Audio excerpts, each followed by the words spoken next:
मैं खुशी कुमारी आप लोग के समक्ष अपनी स्वरचित कविता प्रस्तुत करने जा रही हूँ, जिसका शीर्षक है सवाल तो उठाओ। कृपया करके आप अपनी पसंद और सुझाव हमें ज़रूर दें। हॉस्पिटल बनवाने के लिए कभी आंदोलन होते नहीं देखा है। मंदिर मस्जिद को बनवाने के लिए दंगे फसाद होते ज़रूर देखा है। मंदिर मस्जिद को बनवाने के लिए दंगे फसाद होते ज़रूर देखा है। गरीब जनता को शिक्षित करने के लिए योजनाएं तो कितने बनते देखा है। किंतु सच्चाई के धरातल पर सरकारी स्कूलों में पढ़ाई होते कभी नहीं देखा है। कभी देखा भी है भीड़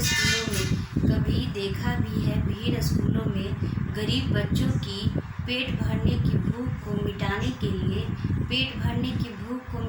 के लिए मिड डे मील की खिचड़ी को खाते देखा है। वीआईपी रईस गलियों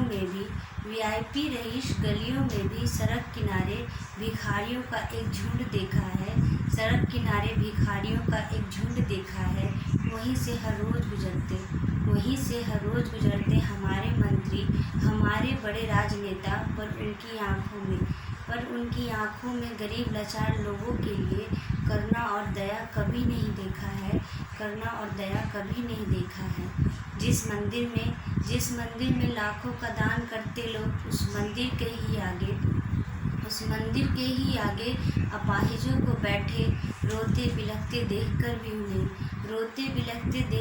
उन्हें अनदेखा करते लोगों को देखा है। ठेले वाले रिक्शे वाले या फिर हो ठेलों पर बिक रही सब्जियां, या माथे पर ढोता गली गली जाकर बेचने वाला कोई भी सामान हर वक्त लोगों को उनसे मोल जोल थोड़ा और कम कर दो यही कहते देखा है। उन्हीं लोगों को मॉलों और होटलों में बिना कुछ कहे टिप देते देखा है। हर रोज़ अखबारों में रेप की केसों को चाय की चुस्की के साथ पढ़ते लोगों को फिर उन्हीं में से ही कई शरीफजादों को सड़कों से गुजर रही लड़कियों पर फफतियाँ कसते भी देखा है। बड़ी अजीब विडंबना है इस देश की। अपने देश को सबसे आगे रखने की होड़ में अपने ही देश की धरोहर को सरकार के हाथों बेचते देखा है। जाति धर्म के नाम पर लोगों को लड़ते देखा है।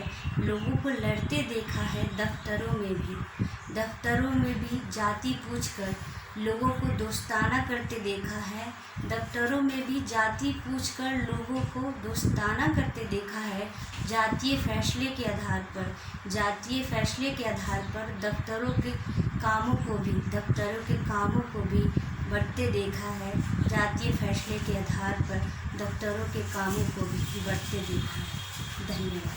जय